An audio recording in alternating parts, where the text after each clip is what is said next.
नमस्कार, बहुत स्वागत है आपका। आप देख रहे हैं द न्यूज, आपके साथ मैं सृष्टि मिश्रा। आज यानी 28 मई को भव्य नए संसद भवन का उद्घाटन देश के प्रधानमंत्री नरेंद्र मोदी ने कर दिया है। इसका भव्य समारोह सब जगह प्रसारित हो रहा है। आज देश गर्वान्वित महसूस कर रहा है। आज अखंड भारत की तस्वीरें सोशल मीडिया पर छाई हुई हैं, लेकिन अभी रुकिए, अभी ठहरिए जरा और सुनिए भारत के विपक्ष क्या कर रही है। भारत में बैठे विपक्षी नेता संसद भवन के लिए क्या क्या ऐसे शब्दों का इस्तेमाल कर रहे हैं जो शायद पाकिस्तान और चीन जैसे दुश्मन देश भी ना करें। इस खबर पर विस्तार यही मैं आपको दूंगी। नए भव्य संसद भवन का जो उद्घाटन प्रधानमंत्री ने किया है, एक भव्य तस्वीरें जहां पर पुरोहितों के साथ बीच में देश का नेतृत्व कर रहे प्रधानमंत्री खड़े दिखाई दे रहे हैं। सेंगोल को स्थापित किया है, इसके साथ उनके बगल में ओम बिरला लोकसभा स्पीकर नतमस्तक दिखाई दे रहे हैं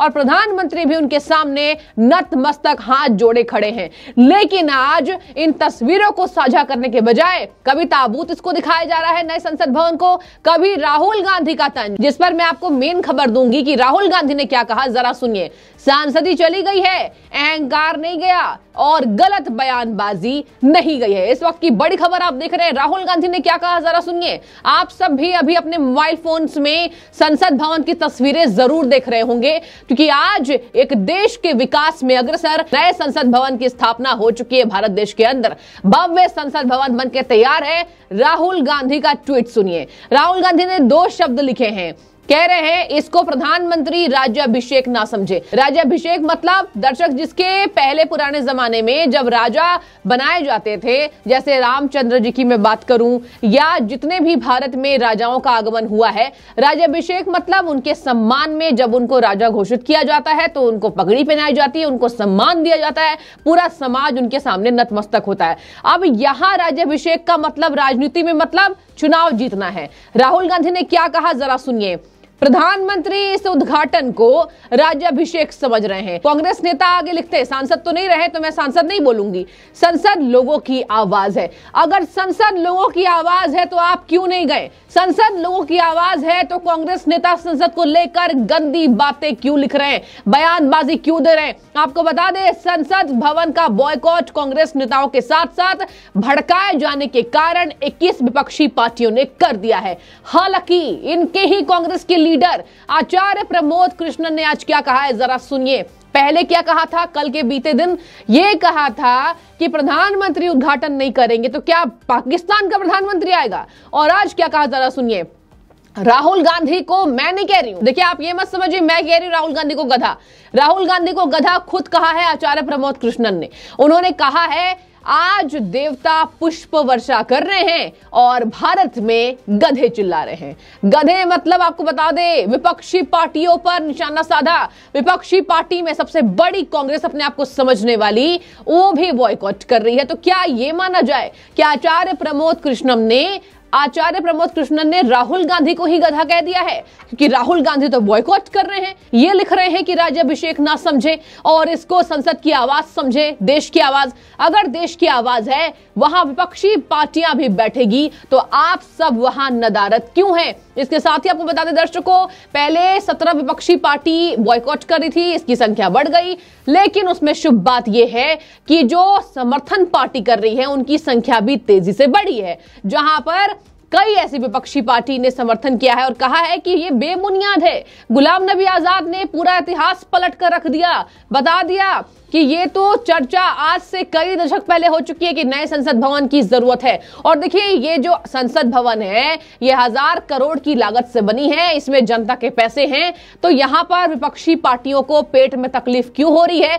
ये बड़ा सवाल आज जनता इस माध्यम से कर रही है। अब यही नहीं कहानी खत्म होती है। मैं आपको बता दूं कि स्वामी प्रसाद मौर्य भगवान राम के कहीं ना कहीं उत्पत्ति पर सवाल उठाने वाले, भगवान राम के अस्तित्व पर सवाल उठाने वाले आज क्या कह रहे हैं, ये जरा सुनिए।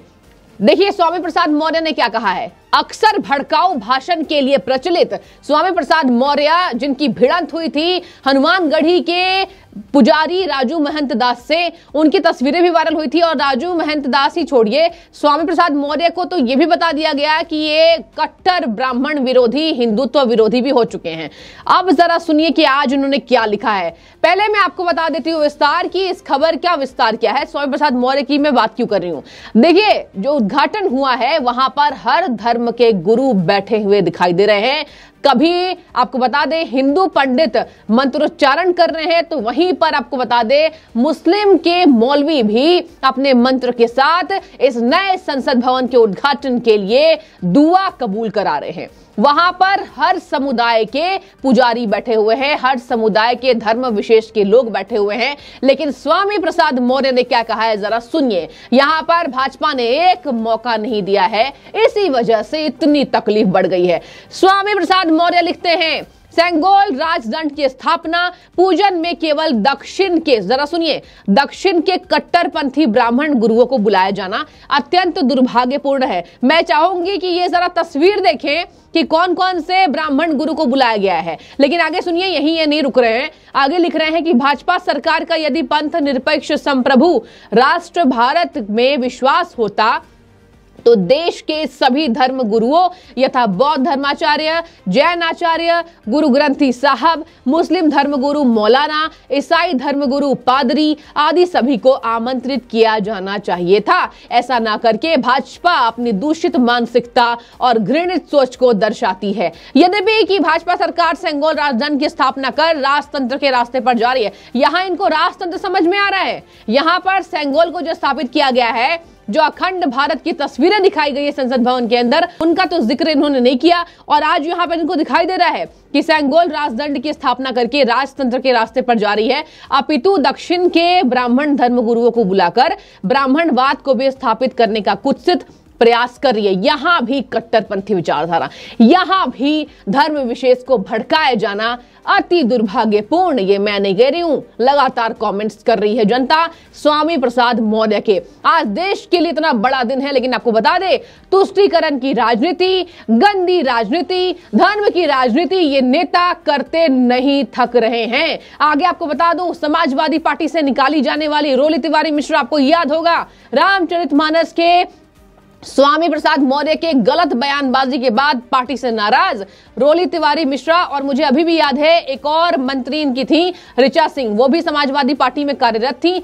दोनों को अखिलेश यादव की चुप्पी ने बाहर का रास्ता दिखा दिया। इन दोनों ने सपोर्ट किया कि नहीं, ये गलत बयानबाजी है स्वामी प्रसाद मौर्य की, राम जी के अस्तित्व पर सवाल उठाना निंदनीय है। और इन्हीं दोनों कार्यकर्ताओं ने, इन्हीं दोनों, आपको बता दें, दोनों पढ़ी लिखी हैं समाजवादी पार्टी में, लेकिन अब ये समाजवादी पार्टी से अलग हो चुकी हैं।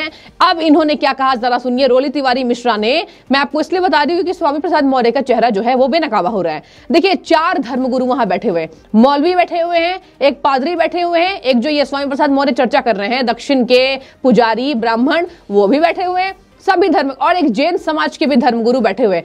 उनकी तस्वीरें, उनका मंत्रोच्चारण जो करना रोली तिवारी मिश्रा जी ने कहीं ना कहीं सोशल मीडिया पर वायरल किया और लिखा, आज प्रधानमंत्री जी नरेंद्र मोदी जी के विरोध में शाती राणा गिरोह बनाकर नए संसद भवन को टारगेट करते हुए ब्राह्मणों को कोसने वाले कुत्सित मानसिकता के जीवो, ये क्या है। मतलब ये सवाल पूछ रही है चारों धर्मगुरुओं की तस्वीरों को वायरल करके। तो देखिए, आज का विस्तार इस खबर का यहीं तक था।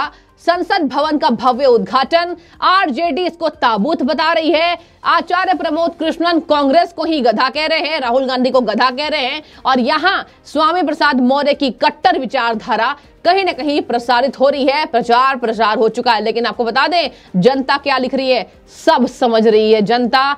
इसका जवाब लोकसभा चुनाव में विपक्षी पार्टियों को जरूर मिलेगी। तो बहुत शुक्रिया आपका, और जो भी आपकी राय हो आप कमेंट करके बता सकते हैं। द न्यूज से जुड़ने के लिए आपका एक बार फिर से आभार।